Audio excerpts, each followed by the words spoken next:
What is up, guys, gals, and all you awesome minions of different shapes and sizes? It's me, Josh, aka Noir Proxy. How are you? Because I'm doing awesome. And we are playing some Killstrain today on the PlayStation 4. This game is out right now. You should go check it out. It is so fun, so accessible, so welcoming.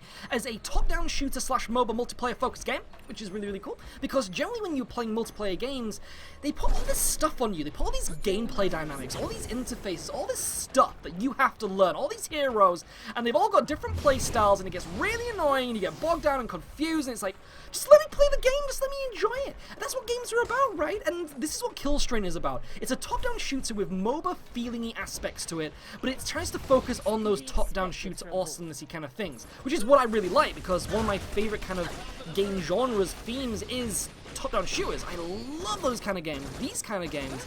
And it's this thing where you are, instead of like, you know how in MOBA, like say League of Legends or Dota 2, you're having to focus on winning. It's this thing of that you're having to do all these different things, like level up your character, buy all different types of equipment, and, you know, and it's this thing of, like, people can carry, people can, you know, like, it can be a thing where if you suck, then you really suck it, and people make sure that you, like, know that you suck it, and it's this thing where if you're really getting destroyed, then there's just no way of coming back from it. And MOBAs have always had those major issues, but Killstrain doesn't have that. Killstrain has this really cool thing where it welcomes you to it in open arms. It allows you as a hero to always be able to be capable of kicking some serious butt. You might have been getting pwned at the start of the game, but you can kick some ass. You might be kicking some ass at the start of the game, but you might actually get your ass kicked later on in the game. So it's this thing where you're constantly kind of like able to contribute or lose, you know, and it's this thing where everyone is balanced, and I really like that everyone is so balanced. Like, I'm currently playing as Elena here, and Elena is so badass, is so cool. She's probably one of my favorite characters now. I love her design, I love her ability setup, really badass. You may notice that she's actually carrying some of those art canisters. We are trying to get to the middle of the map, but it seems that the yellow team has actually got to it, which is really annoying, really sucky, but we will see if we can get some vengeance on them, because that is what we're all about on this channel. We are about kicking some serious butt cheeks in the multiplayer modes of games. Killstrain is all about the multiplayer. There's no single player, which is a bit of a shame because these characters are really cool and I think they deserve a story. Oh, we got a scrimmage going on. Can we get a kill? Now, I'm going to explain some abilities here so you actually understand what is going on. You may notice this giant circular prism of awesomeness, which is now guaranteed me a kill. Can I get another one? Oh, I was so close, but we helped my team to whoop some serious butt cheeks. Can we kill that alien monster? Oh, it's got a little Tuesday whiplash there, and we got it. I think we got that one there. Thanks to my team joining in there to do some additional damage. This is the great thing about Elena. Even though she can whoop some serious ass, she has low health, but she's able to contribute to support her team in kicking some real strong butt cheeks. And this is why her abilities really whoop ass. So you may have noticed the blue circle of doom and pwnage and justice, as which I just slammed down right here. What this does is, it actually imprisons your enemies inside it and does damage over time. Now the thing is that you're in there with them. You can leave it and kind of keep them trapped in this pen of damage and doom, but it's this thing where they are stuck in there unless they jump out. So it's a very tactical ability where you want to kind of like plan ahead with it. You want to try and do some damage to the enemy, and then when they use that leap ability, you drop down that prison and they're going to be able to not actually escape until their leap ability is actually recharged. So it's this thing where Elena can be so tactical at actually like killing people. She's like an assassin, but she's all about bringing people towards her, luring them towards her awesomeness, and then she goes in for the kill. And then and if they're trying to escape, she has that really awesome long-range semi-automatic plasma rifle to finish them off, which is really awesome and really cool. I'd love to know your opinion of that, because it's this thing where she's kind of like a trapper. She's a trapper, but she's able to, in a way, focus on doing solo killing. Not so much, because it's this thing where you have to play very carefully with her, because again, she's quite squishy. She doesn't have that armor. She's very agile, but she's more about like jumping around, as I said, luring and doing damage from a distance. That's why she has that range. She's about contributing. She's not about like uberly killing. But I've been able to prove that wrong a little bit. I've been able to do it where basically she's actually been able to hold her own for quite a bit, and I really like that about her. I like that she can kind of like adapt to certain situations if she needs to. We're actually going against a Whiskey here, and Whiskey can't actually escape the dome, which is really good. So as you saw there, got stuck in my prison, got some awesome justice slammed on his face, and that is what we want to see. Now you may notice that there was some green numbers there going on above my head, on my teammate's head as well. That is because the actual circular dome of doom and justice actually heals you and your teammates over time as well. So it's this thing where if you want to have like a little bit of a battle arena like in that circle, you can do that. You can actually like heal all of your team. She can be a partial medic, which is very unusual for her character type.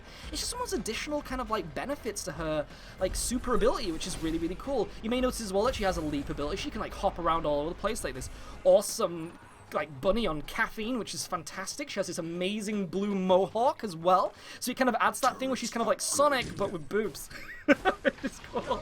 She also has a leash whip, which is really badass, and this is one of those things where it combines with all of her other abilities as well, where basically what you can do is you can pull somebody in, drop down your like prison, as you can see here, doing that awesome badass damage, and then leap out of it and then shoot from outside of it so they're not hitting you while doing it. Got another kill there, which is fantastic. We are currently dominating. This is what we want to see. We want to see some badass outputtage from our Elena, because remember, Elena is all about doing the damage from a support standpoint, and what I'm doing here is I'm trying to stick with my team at the most best of times and trying to help them out. You may notice here that my teammate, who is playing as a Diesel, was getting his butt kicked, but we actually got another Diesel there and going for a Death Dealer badge too, so that means that I'm actually doing a lot of killing. I even got a Rampage, nearly got killed there by the enemy team from an alien player and also the yellow human, but I ended up using my mech to save my butt cheeks. As you know, both human teams actually have the mech as kind of like their final special ability. Actually got another kill there going for the Super Soldier rank, which is fantastic. It's kind of like a kill streak kind of thing. You go from,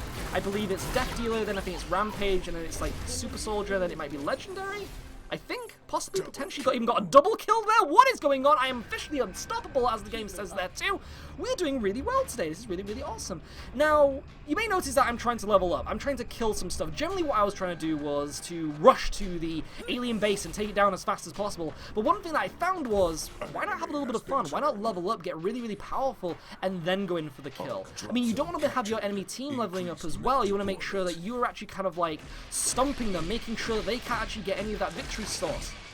Because that victory sauce is for you, it's for your Ponage Burger. So make sure that you are the one cooking that Ponage Burger to put that victory sauce on top. Now, the other really cool thing, what I say about the victory sauce, is that this game isn't actually victory focused, which might be actually kind of intriguing to you. Because a lot of games, when it comes to multiplayer, is all about winning. It's all about pushing into a base and then you getting this giant message saying, "You rock, you are the winner." But Killstrain isn't about that. It's about having fun. It's about the scrummage. It's about kicking some serious butt cheeks. As you can see here again, look, dropping down that prison and just locking that enemy in, and he is dead. This is the great thing. When you notice that an enemy has just below half health, you know it's a secured kill for Elena. She is just that deadly. She can knock down about half health with her prison and her rifle combined, and you know that you've got a secured kill there. And if you have a teammate along with you, oh my goodness, the output of killage is going to be so, so badass. I guess you could say this game is very KD based, because obviously there's the score screen, there's this thing where you get more coins for doing more killing, in a sense, and I guess the game is called Killstrain. That ability is just so, so good, where you just lock them in place, because it's this thing where if they're kind of stuck in the moment, they don't realize that they have to jump out of it, and if you've got your team helping you out, we've got an executioner badge there. Again, another kill for me, Elena, doing some serious killage. That's what we want to see, baby. This is definitely what I want to see. Now, it looks like the enemy alien team is actually pushing with their strain nodes. I want to push those back a little bit. Remember that the ones that the actual enemy characters drop on the floor are very, very weak. They're the ones that you can actually take down in a few shots, while the main ones in their base actually need those arc canisters to drop down faster, or use your mech suit. You may notice that I'm not actually using my mech suit that much. That's because I use it as a lifesaver, because obviously it gives you an additional like health bar on top of the one that you're already losing. So this is one of these things where if you are getting like completely your butt kicked, then it's really good for saving your butt cheeks. Or, as you can see here as well, as I just mentioned, when it comes to the main strain nodes in the alien base, you can actually use that to do so much damage to those main ones, because they take so long to kill as just a standard human hero. So as you can see, by using that mech, I'm able to do some immense damage to those node things in the base, which is really powerful, which is very, very useful. So use it wisely, because it takes so long to recharge, because the main point of actually getting those mech suit up is that base in the middle of the map. You may notice that the human team is actually always fighting for the middle of the map. That is because by taking those arc canisters to that circle right there, look, which needs to be taken by our team, which is blue team, obviously. Currently it's been taken by yellow team, so we need to change that around, hopefully. But by taking that, it actually has some major benefits for you. The first one is that it actually gives you lots of experience. So by throwing those arc canisters that you've been seeing me throwing into the strain nodes, and into even this little base when we caught it, as you can see our teamwork is actually on like a max capacity here. where we are working together towards that victory. We're going to try and do this as best as we can, I promise you. It's going to be a really, really good match. I hope, unless we get completely our butts kicked. But you may notice that what you're doing is you're taking that base and then you're running back and forth doing laps, or leaps, as Elena just did there, and taking those canisters to the middle base and then leveling up your turrets. It gives you experience. You may notice on the bottom left of the screen that you have these little bars. You have one for a turret and you have one for mech suits. So the one for turrets is obviously to level up your team base's defenses, which means that the enemy teams can't push in there and do loads of damage. It means that your turrets can hold their own for a little bit, which is really good, which is really useful, because obviously you're constantly distracted by doing your own objectives. But you may notice too, look, by throwing those strain canisters, you can actually take down those nodes, which is really, it's kind of like one of those things where you have two paths. You can either upgrade your base, you can upgrade your team, or you can do some serious damage to the alien team, which is something that you really want to work on over time. But also, it actually helps in recharging your mech suit ability too, which is something I said about being very careful when using it. Because if you don't have that middle base, then the recharge rate is so freaking slow. You need to make sure that you have that base so then you can actually build up your mech suit and use it for either saving your own butt cheeks or for taking down either the opposing human player's base or actually taking down the alien base. Because that's the thing, the mech suit is about pushing, it's about base destroying, and so use it as that form of utility. You may notice that the human teams are kind of going for the main alien base. This seems to be the goal right now. That seems to be the nugget at the end of the rainbow. So we're going to trying to do that. We actually have a yellow mech and an entire yellow team going after me, and also a player mutant. But no. What do you think you're doing, buddy? Now, this is something that they have a little bit of a naughty thing about doing. They'll end up dropping down a strain node thinking it's going to hurt me, it's going to hurt Proxy, and then I trap them within it while they're dropping that node. And it's one of those things where when they're doing that, it's just going against them, because even though it makes them invisible, even though it gives them a little bit of health, they're actually receiving damage which counteracts against the health they're gaining back from using the strain node. Then obviously you've got your teammates doing damage, and so the camouflage that they gain from being on that strain kind of like webbing just doesn't really help them, doesn't really benefit at all. So why do it? It's just such a stupid tactic. At the same time though, I've also noticed that my teammates are generally very, very clumsy as well. Like, one really, really cool tactic to do is when you start the game, you may notice that there is so many like strain nodes around the map, and it's all about working towards this center part of the map. But for some reason, and I do not know why, I have no idea why my teammates always do this, they always try and destroy the other side of the map's node strain nodes, which is unusual because obviously that's for the enemy team, and the longer those nodes are there, it's going to stop the enemy team from gaining progression towards the base. You want to make sure those strain nodes are not in your base, but the enemy base, you know? It just makes sense like that. But for some reason, like, other players have this weird addiction to trying to take them down, and just doing that, maybe it's because it gives you a little bit of experience, I'm not too sure, but it's really good to try and use your enemy as your weapon too, in a sense. Do you think that's a really cool idea? I think that's a really, really cool idea. I'm going to try and trap that mutant just for a second there. He escaped from my prison, but thankfully I was able to pwn him, get another kill. I am now at a legendary rank mid-game, which is fantastic, because when it comes to Elena, she's all about the damage as mentioned, and I've got so finely tuned as her, I've been able to practice with her so much, that I just know how to be such a benefit for my team and helping them gain some sort of form of victory, which is fantastic. But remember, and this is something I mentioned, Killstrain isn't about victory, it's about having fun. When you actually complete the matches, there's nothing telling you that you won. It's just that you are actually playing these heroes, kicking serious butt cheeks with them so you can gain more currency, so you can unlock more characters and have more fun. It's this thing where even though you've got some form of goal of actually destroying the enemy base, it doesn't give you that feeling of like a badge, like a medal of honor of you saying you were the one that won, you were the one that kicked butt. It does say at the top left of the screen when you do actually end the match who actually did like the base killing. It'll say like Noir Proxy destroyed the base, or it'll say Sexy Butthole destroyed the base. And it's one of those things where it's like, okay, Sexy Butthole destroyed the base. I mean, that's good for him. I'm happy for him and his accomplishment.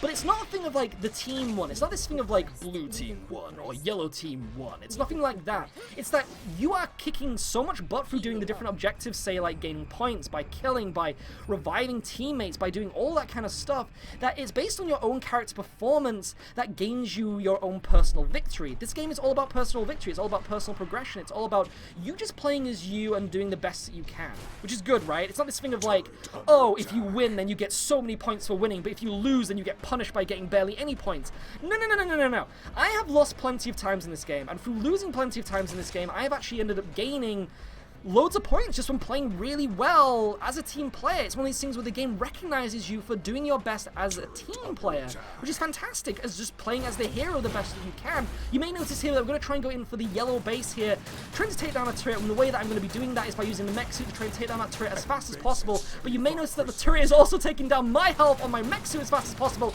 We've got a little bit of a showdown going on here. Who's going to win? I've got money on my mech suit because I am a badass, and we were able to do that in the last possible second. Wowzer, I have no health on my mech suit now. It's time to get back to base. Don't go onto there though, because there's an enemy turret and it will damage you, so go round it. You can actually take it down if you want to though by using your mech suit, because it is kind of like one of those little turret base things too, and by destroying that it stops the team on the opposing side from actually getting those arc canisters and upgrading their base, their turrets, their team, their mech suits. So make sure that you either go round it or you go in to destroy it. It's one of those choices. Make sure you make the right one. But it seems that my team are actually going for the alien base at the top. You may notice that it's losing all of its health. So what we're going to do here is contribute. We're going to help our team take that objective. We're going to rush in there.